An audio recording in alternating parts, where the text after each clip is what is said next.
Good morning, నమస్తే, welcome to 6 TV. నేను రచన. మరి ఈ రోజు రెండు తెలుగు రాష్ట్రాల్లో ఉన్న వార్తాపత్రికలో ఉన్న అంశాల గురించి అయితే మాట్లాడుకుందాము. సో ముందుగా ఈనాడులో చూసుకుందాము. ఈనాడులో చూసుకుంటే ముందుగా 2026 జై భవ, మరి 2025 ఈ రోజుతో ఎండ్ అయిపోతుంది. మరి రేపటి నుంచి 2026కి అయితే ఎంట్రీ అవ్వబోతున్నాము. మరి 2026 జై భవ అంటూ కూడా మనకి ఇక్కడ కనిపిస్తుంది. శతమానం సులువుగా, మరి ఇక్కడ దీని గురించి చదువుదాము. మరి శతమానం భవతి అని ఆశీర్వదించిన, నిండు నూరేళ్లు వర్ధిల్లు అని దీవించిన పదాలు వేరైనా కూడా దాని అర్థం ఒకటే అని కూడా మనకు తెలుస్తుంది. మరి చిరకాలం ఆరోగ్యంగా జీవించమనే, అలాగే ఆ ఆరోగ్యం కోసమే తప్పిస్తుంది ఆధునిక లోకం. మరి ఆ దీర్ఘాయుషు రహస్యం కోసం పరిశోధనిస్తుంది శాస్త్ర సాంకేతిక లోకం. ఆరోగ్యంగా దీర్ఘాయుష్యులుగా జీవించాలని ఎవరికి ఉండదు. మరి ఇందుకేనా మార్గాలేంటి అని కూడా మనకి ఇక్కడ ముందుగా ఈనాడులో అయితే ఇవ్వడం జరిగింది. సో ప్రతి ఒక్కరికి 6 టీవీ ప్రేక్షకులకి అయితే అడ్వాన్స్ గా అందరికీ కూడా హ్యాపీ న్యూ ఇయర్. సో నిండు నూరేళ్లు ఆయుర ఆరోగ్యాలతో ప్రతి ఒక్కరు కూడా ఉండాలని అయితే నేనైతే కోరుకుంటున్నాను. మరి నెక్స్ట్ ఇందులో చూసుకుంటే మాత్రం ఐటీ కౌశలంతో ఉద్యోగమస్తు. మరి డేటాబేస్ లో 24 లక్షల మంది వివరాలు. మరి కంపెనీ, అలాగే కంపెనీలు గేటర్లతో పోర్టల్ అనుసంధానం. 4 నెలల్లో ఐటీ ఉపాధి కల్పన లక్ష్యం. త్వరలోనే మెట్రో నగరాల్లో రోడ్ షోలు.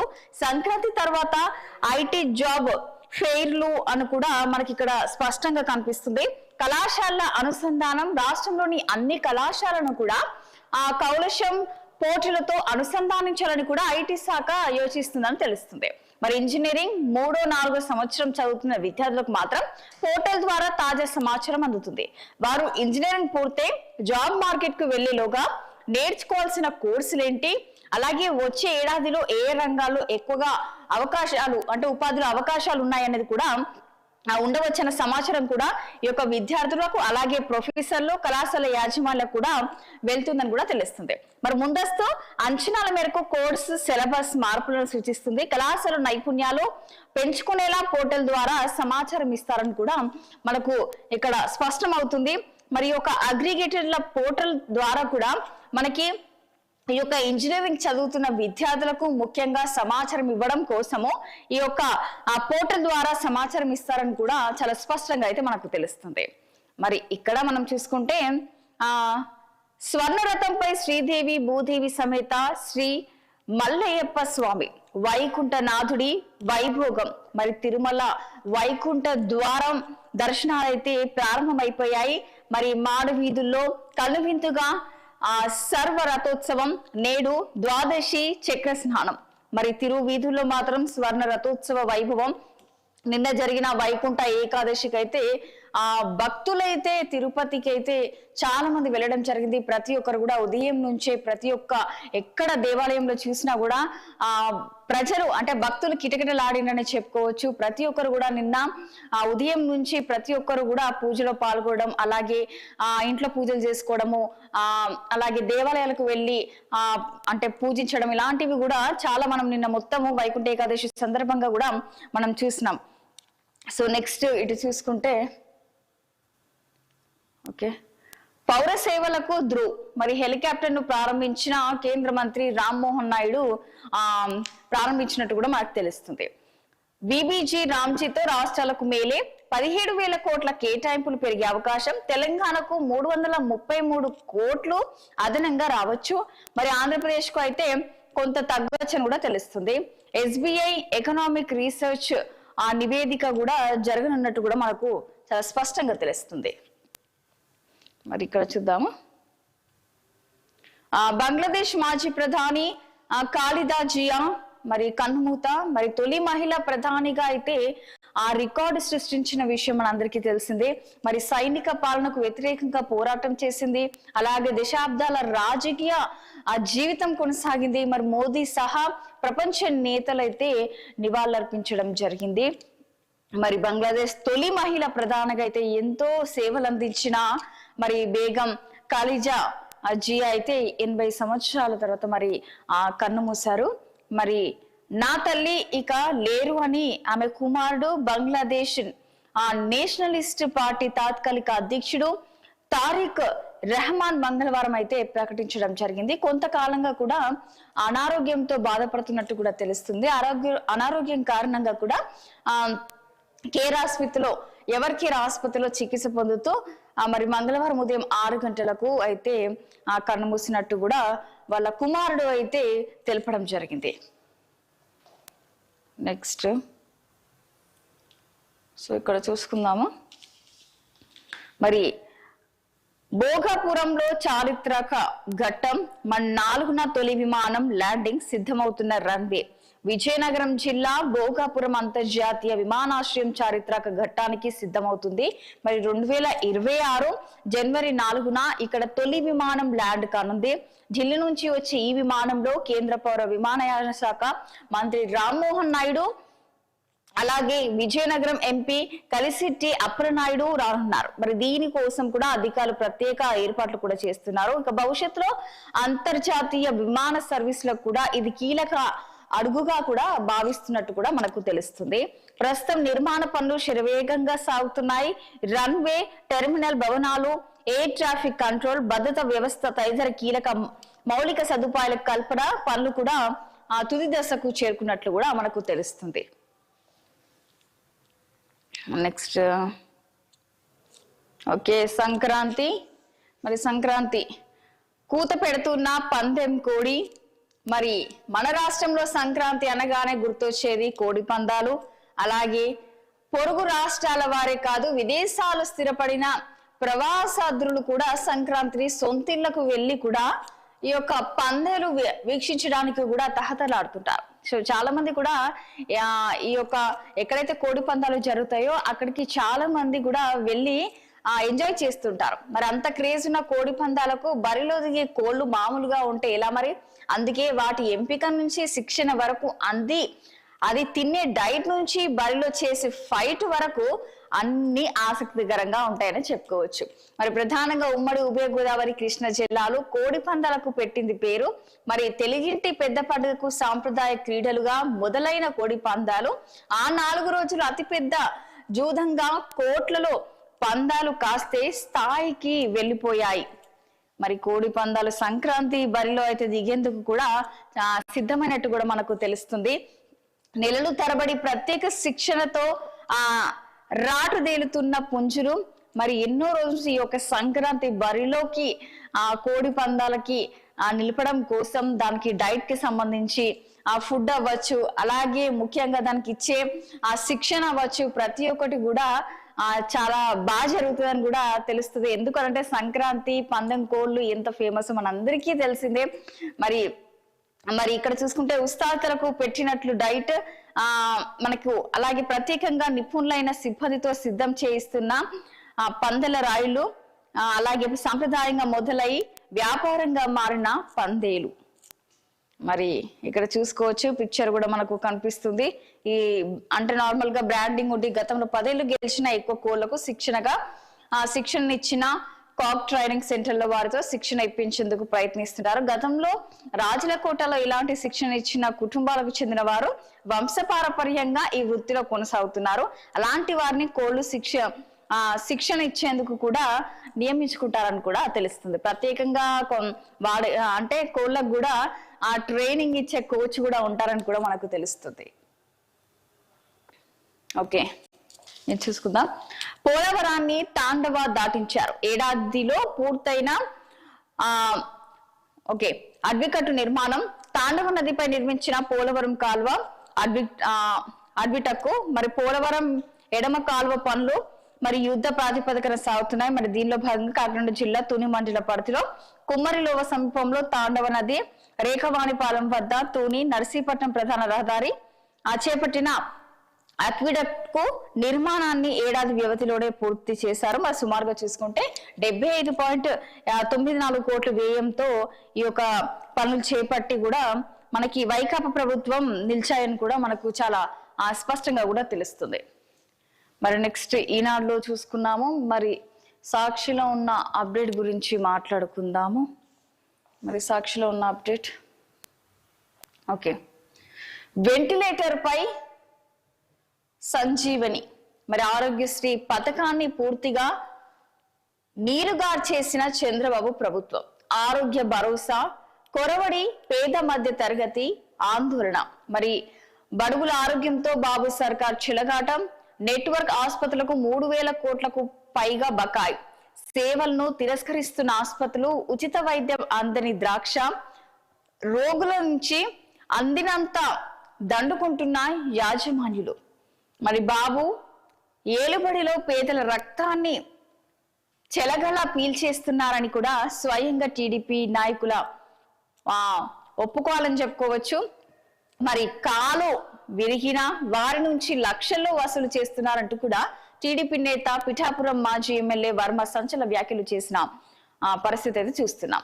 మరి ఆరోగ్యశ్రీ పథకాన్ని విస్తరించిన వైఎస్ జగన్. వైఎస్ఆర్సీపీ సర్కార్లో 3,257 వైద్య ప్రక్రియలు ఆరోగ్యశ్రీలో చేర్పు. మరి చికిత్స పరిమితి 25 లక్షలకు పెంపు. ఆరోగ్య ఆసరతో పేద రోగులకు ఆర్థిక భరోసా.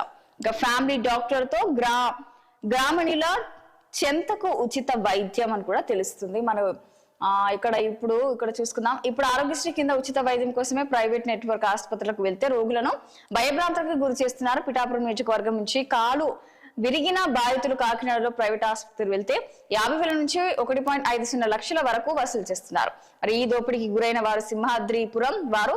ఇలాంటి కేసులు 1-2 వైద్య అధికారుల దృష్టికి అయితే తీసుకెళ్లారు. మరి ఇదెవరో కాదు, చేసింది అయితే పిఠాపురం మాజీ ఎమ్మెల్యే టీడీపీ నేత SVS వర్మ. మరి మనకు నెక్స్ట్ అప్డేట్ గురించి చూసుకుందాము. అప్పులు 2.93 లక్షల కోట్లు. ఏడాదిన్నరలోనే చంద్రబాబు సర్కార్ నిర్వాకం.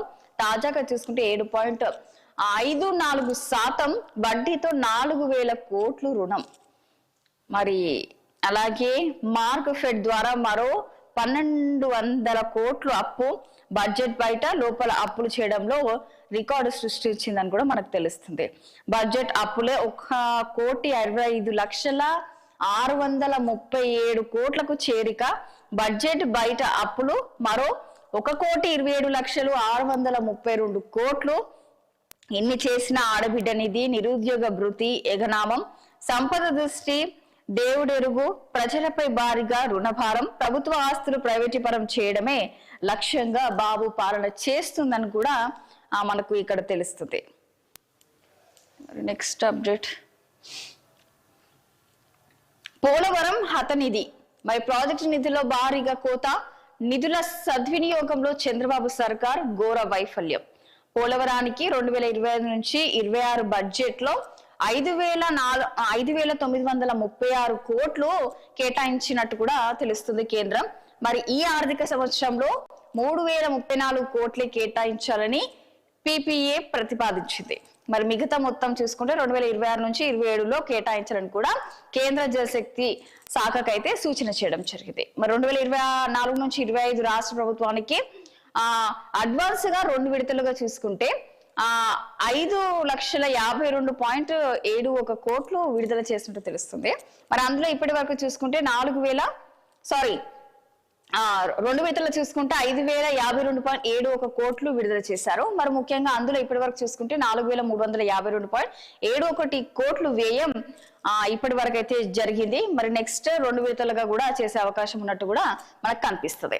మరి 700 కోట్లను పోలవరం SNA ఖాతాలో జమ చేయని రాష్ట్ర ప్రభుత్వం నిధులను వినియోగించుకొని ఆ ప్రాజెక్టు పనులను పరిగెత్తించడంలో చంద్రబాబు సర్కార్ తత్సాహరం. మరి ఫలితంగా ప్రస్తుత ఆర్థిక సంవత్సరంలో మాత్రం ఇప్పటికే నిధులు విడుదల చేయని కేంద్రం. మరి ఇప్పటి వరకు అయితే ఫలితంగా చూసుకుంటే ఈ యొక్క ఆర్థిక సంవత్సరంలో ఇప్పటి వరకు కూడా నిధులు రిలీజ్ చేయలేదని కూడా మనకి కేంద్రం చేయాలని కూడా కేంద్రం అంటే అంటున్నారు. మరి కేంద్రం పైన మరి తిరుమల మరి వైకుంఠవాస వెంకటేశాయ. మరి తిరుమలలో వైభవంగా వైకుంఠ ద్వార దర్శనాలు.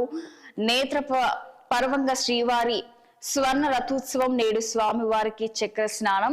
మరి తిరుమలలో స్వర్ణ రథంపై ఊరేగిస్తున్న శ్రీదేవి భూదేవి సమేత మలయప్ప స్వామి. మరి ఇక్కడ చూస్తున్నాం మనం తిరుమలలో ఎంతో అంగరంగ వైభవంగా ఈ యొక్క వైకుంఠ ఏకాదశి పూజలు అయితే స్టార్ట్ అయిపోయాయి. సో నేటి నుంచి అమల్లోకి జిల్లాల నేటి నుంచి అమల్లోకి జిల్లాల పునర్వ్యవస్థీకరణ మరి తుది నోటిఫికేషన్లు జారీ 28కి పెరిగిన జిల్లాల సంఖ్య. ఇకపై కొత్తగా పోలవరం, మార్కాపురం జిల్లాలు అస్తవ్యస్తంగా జిల్లాలను పునర్వ్యవస్థీకరించిన చంద్రబాబు. అన్నమయ్య జిల్లా కేంద్రం రాయచోటి నుంచి మదనపల్లెకి మార్పు. అన్నమయ్య జన్మించిన ప్రాంతం లేని జిల్లాకు ఆయన పేరు. పోలవరం ప్రాంతం లేకుండానే పోలవరం జిల్లా. ఇక వాట్సాప్ గవర్నెన్స్ సేవలని ప్రజలు వాడకపోవడంతో ఉద్యోగులపై కత్తిగట్టిన ప్రభుత్వం. ఒకేసారి 27,820 మంది ఉద్యోగుల నుంచి వివరణ కోరాల నిర్ణయం. వాట్సాప్ గవర్నెన్స్ అంటే ఏమిటో 68% మందికి తెలియదని సర్కార్ సర్వేలో బహిరంగితం. గ్రామ వార్డు సచివాలయ ఉద్యోగులు ఇంటింటికి వెళ్లి ప్రచారం చేయకపోవడమే ఇందుకు కారణం అని కూడా భావిస్తున్న ప్రభుత్వం అని కూడా తెలుస్తుంది మనకి. సో నెక్స్ట్ దిశలో ఉన్న అప్డేట్స్. సో యాదాద్రిలో వైభవంగా లక్ష్మీ నరసింహస్వామి వారి ఊరేగింపు మరి నిన్న జరిగింది. మరి నెక్స్ట్ ఇక్కడ సో విశ్వసనీయత వేగం. ఓకే, మంత్రి గులాబీ ఎమ్మెల్యే మధ్య మరి ఇసుక దోస్తీ, ఇద్దరు కలిసి జోరుగా దంతా. ఆన్లైన్ బుకింగ్ లేకుండానే లోడింగ్. అటువైపు కన్నెత్తి చూడని అధికారులు. ప్రభుత్వానికి అందిన నివేదిక మరింత లోతుగా ఇంటెలిజెన్స్ ఆరా. సహజంగా అధికార ప్రతిపక్ష పార్టీ లీడర్ల మధ్య రాజకీయ వైరం ఉంటుంది. మరి ఒకరిపై మరొకరు పట్టు సాధించుకునేందుకు కూడా అనుక్షణం ప్రయత్నిస్తుంటారు. కానీ ఉత్తర తెలంగాణలో మాత్రం భిన్నమైన పరిస్థితులు ఉన్నట్లు కూడా ప్రచారం జరుగుతుంది. ఓ మంత్రి నిత్య వివాదాల్లో ఇరుక్కునే ఓ గులాబీ ఎమ్మెల్యే మధ్య మంచి స్నేహం కుదిరిందని, ఆ స్నేహం కాస్త ఇప్పుడు ఇద్దరు కలిసి బిజినెస్ చేసే స్థాయికి వెళ్ళినట్టు కూడా చర్చ జరుగుతుంది. మరి వ్యాపారం చేస్తే తప్పు లేదు, కానీ ఇరువురు కలిసి ఇసుక అక్రమ రవాణా చేసినట్లు ప్రస్తుతం అయితే ఆరోపణలు ఉన్నాయి. మరి ఈ విషయం ఆ నోట ఈ నోట చివరికి ప్రభుత్వ పెద్దల వరకు వెళ్ళినట్లు కూడా మనకు తెలుస్తుంది. సో నెక్స్ట్ ఇక్కడ మే 4 నుంచి ఈఏపీ సెట్, 12న టీజీఎన్ సెట్, 15న టీజీఈ సెట్, 28 నుంచి టీజీపీజీ ఈ సెట్. రాష్ట్రంలో తొలిసారి డిసెంబర్లోని ప్రవేశ పరీక్షల షెడ్యూల్ అయితే ఇచ్చారు. మరి అడ్మిషన్ల ప్రక్రియలో జాప్యాన్ని నివారించేందుకు ఉన్నత విద్యా మండలి చైర్మన్ అయితే ప్రొఫెసర్ బాలకృష్ణారెడ్డి అయితే తెలపడం జరిగింది. మరి ఇక్కడ నెక్స్ట్ సో ఓకే, నెలకు 3 రోజులు శానిటేషన్ స్పెషల్ డ్రైవ్. హైదరాబాద్ మహానగరాన్ని కాలుష్య రహితంగా తీర్చిదిద్దాలి. మరి తిరుమల శ్రీవారిని కుటుంబ సభ్యులతో తెలంగాణ సీఎం రేవంత్ రెడ్డి అయితే దర్శించుకోవడం జరిగింది. ప్లాస్టిక్ పూర్తిగా నిషేధించాలి. చెరువులు, నాలలు, చెత్త డంపింగ్ ఏరియాల వద్ద సీసీ కెమెరాలు, ఫుడ్ సేఫ్టీ నిబంధనలు పాటించని హోటల్స్ పై చర్యలు. మరి కొత్త జోనల్ కమిషన్లకు సీఎం రేవంత్ రెడ్డి దిశానిర్దేశం చేశారు. ఓకే, నేటితో బ్రేక్. కొత్త స్థానిక సంస్థలు, జిల్లాల ఏర్పాటుపై ఫ్రీజింగ్. జనాభా లెక్కల నేపథ్యంలో జనగణన అధికారుల ఆదేశాలు. ఒకవేళ ఏర్పాటు చేసిన లెక్కల్లోకి తీసుకుపోమని స్పష్టీకరణ. మేలో హౌస్ లిస్టింగ్ సర్వే వచ్చే ఏడాది ఫిబ్రవరిలో జనగణన. మరి రాష్ట్రంలో కొత్త వార్డులు, గ్రామాలు, మండలాలు, మున్సిపాలిటీలు, జిల్లా ఏర్పాటుకు బ్రేక్ పడనుంది. జనగణన నేపథ్యంలో డిసెంబర్ 31 తర్వాత కొత్త వాటికి ఏర్పాటు చేయవద్దని జనగణన అధికారులు ఆదేశాలు జారీ చేశారు. జనగణనలో భాగంగా వచ్చే ఏడాది ఏప్రిల్, మే నెలలో మాత్రం హౌస్ లిస్టింగ్ చేస్తారు. దీనికోసం జనవరి నుంచి కసరత్తు మొదలు కానుంది. ఇందుకోసం గ్రామాలు, వార్డులు, మండలాలు, జిల్లాలకు కోడ్లు కూడా కేటాయిస్తున్నారు. మరి వీటి ఆధారంగా సర్వే చేయడంతో పాటు వివరాలు ప్రకటిస్తారు. ఇందులో భాగంగానే దేశంలోని అన్ని రాష్ట్రాలు డిసెంబర్ 31 వరకు అయితే డెడ్ లైన్ మరి పెట్టుకొని కొత్త వార్డులు, గ్రామం, మండలం, జిల్లాలకు ఏర్పాటుపై ఫ్రీజింగ్ చేస్తారు. జనగణన పూర్తయ్యే వరకు కొత్తవి ఏర్పాటు చేయవద్దని, ఒకవేళ తప్పనిసరిగా పరిస్థితుల్లో ఏర్పాటు చేసే వాటిని తాము పరిగణలోకి తీసుకోవని కూడా జనగణన అధికారులు అయితే స్పష్టం చేస్తున్నారు. డిసెంబర్ 31 ముందు మాత్రం ఏర్పడిన వాటి ఆధారంగానే డేటాను అయితే విడుదల చేస్తున్నట్టు కూడా మనకు తెలుస్తుంది. నెక్స్ట్ ఇక్కడ సో ఈ అప్డేట్ గురించి మాట్లాడుకుందాము. నల్లమల సాగర్ తో తీరని నష్టం. సూత్రధారి చంద్రబాబు, పాత్రధారి రేవంత్. ప్రాజెక్టుల తెర వెనుక ఆదిత్యనాథ్ దాస్. మరి హరీష్ రావు చేసిన వ్యాఖ్యలు, మరి ముఖ్యంగా నల్లమల సాగర్ గురించి, ప్రాజెక్టు గురించి మాట్లాడిన ప్రెస్ మీట్ లో మాట్లాడిన వ్యాఖ్యలు. ఓకే. అక్రమ సంపద పొందుపూరులో నెక్స్ట్ జెన్ రియల్ సంస్థ బరి తెగింపు, అనుమతులు లేకుండా ఉన్నాయంటూ దబాయింపు, నోటీసులు తీసుకునేందుకు యాజమాన్యం నిరాకరణ, అక్రమ వెంచర్ పై పోలీసుల అధికారుల ఫిర్యాదు, కంప్లైంట్ వెనక్కి తీసుకోవాలని కూడా ప్రజా ప్రతినిధి ఒత్తిడి చేసినట్టు కూడా మనకు తెలుస్తుంది. సో నెక్స్ట్ ఇక్కడ ఇది చూసుకుందాము. రాష్ట్రంలో తగ్గిన క్రైమ్ 5.68% పెరిగిన రోడ్డు ప్రమాదాలు, సైబర్ క్రైమ్ నేరాలు చూసుకుంటే 23% పెరిగిన రికవరీ, 2 సెంట్రల్ కమిటీ మెంబర్లు సహా 509 మంది మావోయిస్టులు లొంగుబాటు. రాష్ట్ర పోలీస్ శాఖ వార్షిక నివేదిక వెల్లడించిన డీజీపీ శివధర్ రెడ్డి.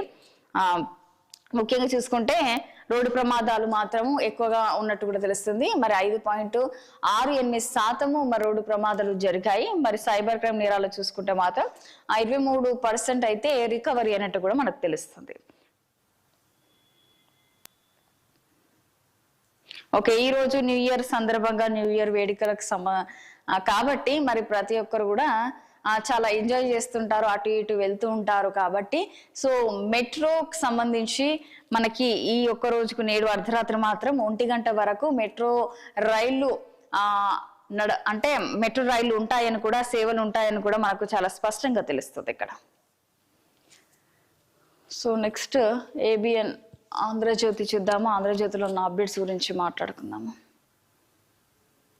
ఓకే, ముఖ్యమంత్రి రేవంత్ రెడ్డితో హైదరాబాద్ కోర్ అర్బన్ పరిధిలో కొత్తగా నియమితులైన జోనల్ కమిషనర్లు చిత్రంలో సిఎస్ రామకృష్ణారావు, అలాగే జయేష్ రంజన్ తదితరులు కూడా పాల్గొన్నారు. మరియు ఇక్కడ 3 కార్పొరేషన్లకు రంగం సిద్ధం. హైదరాబాద్ తో పాటు సైబరాబాద్, మల్కాజిగిరి 150 డివిజన్లలో గ్రేటర్ హైదరాబాద్ కార్పొరేషన్, 76 డివిజన్లతో సైబరాబాద్, మరి 74 డివిజన్లతో మల్కాజిగిరి మున్సిపల్ కార్పొరేషన్లకు అయితే ఏర్పాటు చేస్తున్నారు.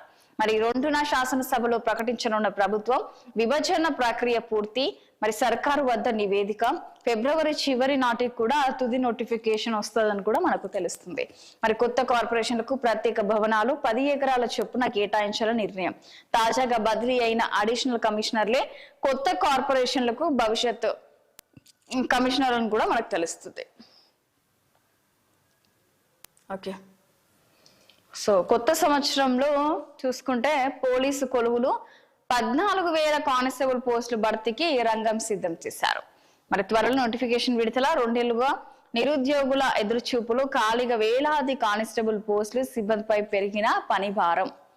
మరి ఈ కొత్త సంవత్సరంలో మాత్రం ఈ యొక్క పోలీస్ కొలువులకు ఒక గుడ్ న్యూస్ అనేది చెప్పుకోవచ్చు. మరి ఎన్నో రోజుల నుంచి నిరుద్యోగులు ఎదురుచూపులు చూస్తున్న వేళ అయితే మనకు ఆసన్నమైందని చెప్పుకోవచ్చు. 14,000 కానిస్టేబుల్ పోస్టులకు అయితే ప్రస్తుతం రంగం సిద్ధమైంది. సో నెక్స్ట్,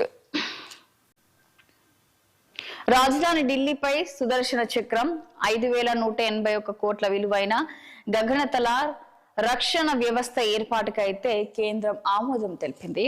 మరి ఇక శత్రు దుర్భేద్యంగా మారనున్న ఢిల్లీ 30 కిలోమీటర్ల పరిధిలో వైమానిక దాడులకు అడ్డుకట్ట.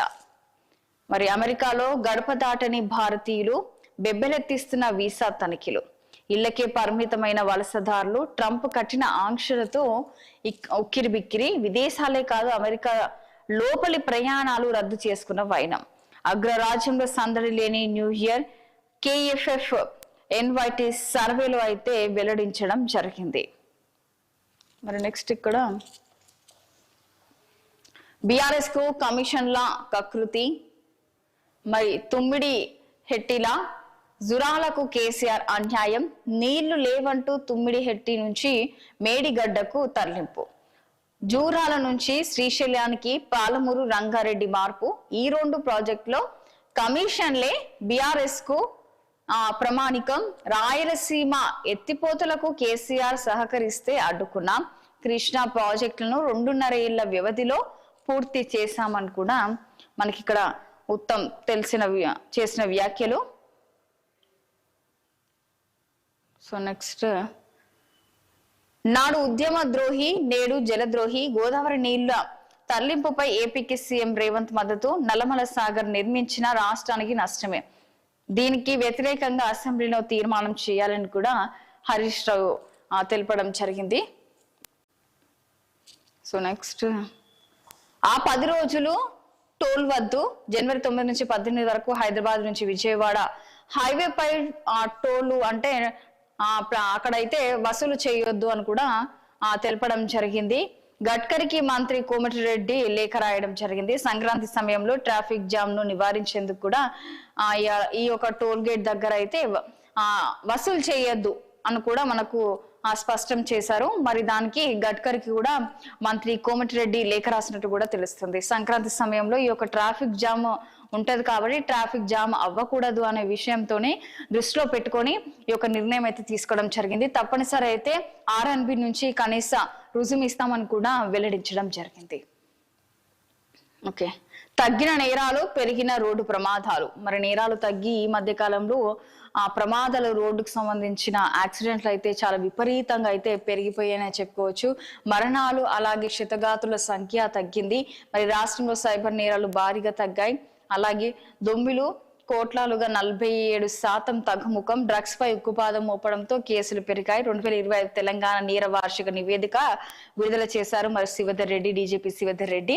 మన దేశంలో పలు అంశాల్లో కూడా రాష్ట్ర పోలీసులే బెస్ట్ అని కూడా డీజీపీ శివధర్ రెడ్డి తెలపడం జరిగింది. మరి ఉపాధి హామీకి బీజం మెదక్లోనే. 2000లో దేశంలో కరువు తాండవం. మెదక్ జిల్లా గుట్ట కింద పల్లెల్లో మానవ హక్కుల సంఘం నేతల పర్యటన. తిండి లేక వలస వెళ్లిన ఆ గ్రామ ప్రజలు ప్రొఫెసర్ కేశవరావు జాదవ్ చొరవతో రొట్టె అలాగే పప్పు పంపిణీ కార్యక్రమం అయితే చేశారు. మరి నెక్స్ట్ ఆ స్ఫూర్తితో ఇతర ప్రాంతంలోనూ ఈ కార్యక్రమంలోనే ఉపాధి హామీ పథకం కేంద్రం తెచ్చిన కొత్త చట్టంతో ఉపాధి నిలిచిపోతుందన్న భయంలో అయితే కూలీలు ఉన్నట్లు కూడా మనకు తెలుస్తుంది. ఓకే, నెక్స్ట్ స్టాక్ మార్కెట్ లాంటిది ప్రేమ వివాహం, అందులోనూ హెచ్చు తగులు ఉంటాయి. ఒక కేసు విచారణ సందర్భంగా అయితే మద్రాస్ హైకోర్టు అయితే వ్యాఖ్యలు. మరి స్టాక్ మార్కెట్ లాంటిది ప్రేమ వివాహం కూడా తెలుస్తుంది. మరి నెక్స్ట్ బంగ్లాదేశ్ మాజీ ప్రధాని ఖాలిదా జియా కన్నుమూత. మరి ఇంతకు ముందు మనం మాట్లాడుకున్నాం. క్యాన్సర్ తో పోరాడుతూ మృత్యువాత పడింది. మరి 2 దఫాలుగా 10 ఏళ్ల పాటు పదవిలో ఉండి మరి 40 ఏళ్లుగా హసీనాకు ప్రధాన ప్రత్యర్థి. సంతాపం తెలిపిన ప్రధాని మోడీ, రాహుల్ అలాగే హసీనా యూనస్. సో బంగ్లాదేశ్ మొదటగా మహిళ మరి క్యాన్సర్ క్యాన్సర్ డిసీజ్ వచ్చి మనకి మృత్యువార్త పడిన సంఘటన కూడా చూసినాం. మరి ఇంతకుముందు కూడా మనము దీని గురించి కూడా మాట్లాడుకున్నాము. సో నెక్స్ట్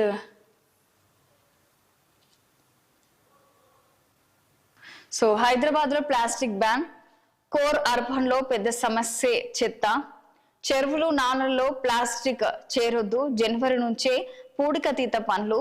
రోజు ఫీల్డ్ లో జోనల్ అధికారులు 10 రోజులకు ఒక్కసారి చెత్త తొలగింపు డ్రైవ్ చేపట్టాలి.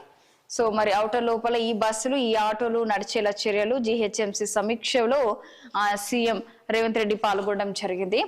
మరి చూసాం కదా. మరి ఈ రోజు మరి 2 తెలుగు రాష్ట్రాల్లో ఉన్న వార్తా పత్రికలో ఉన్న అంశాల గురించి అయితే మనం మాట్లాడుకున్నాము. మళ్ళీ రేపు కలుద్దాము. అప్పటి వరకు చూస్తూనే ఉండండి 6 TV సామాన్యుడి ఆరప్రాణం.